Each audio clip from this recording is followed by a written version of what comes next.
بسم الله الرحمن الرحيم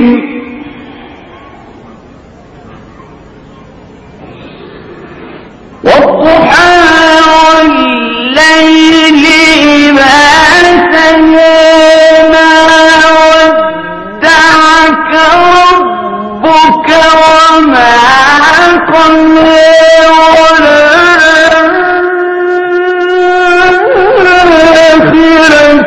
خير لك من الأولى ولسوف يعطيك ربك فترضى.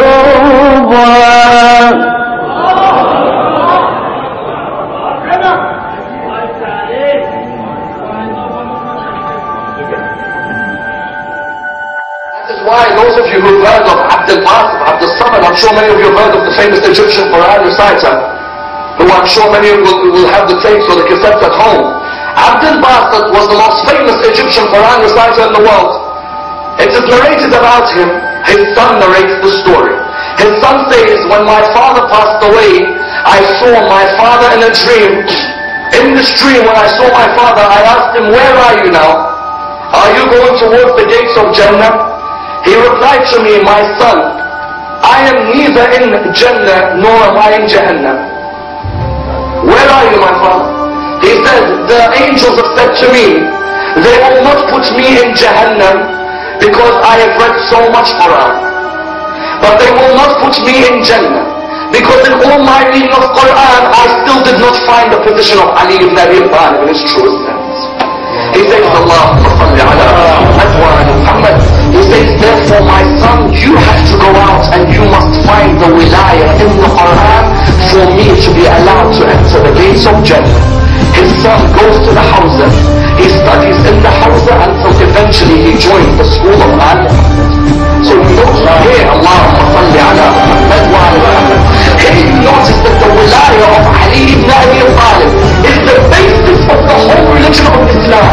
But there is an important one.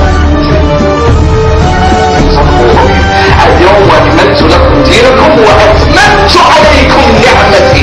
The greatest ni'mah given to mankind was the wilayah of Ali ibn Abi Talib. That is why Imam Ali al-Hadi in Diyar al-Jami'ah says, يا أهل بيت النبوة ومعدن الرسالة ومختلف الملائكة ومعطف الوحي يا أولياء النعم.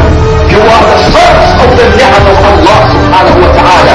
بموالاتكم تمت الكلمة وعظمت النعمة.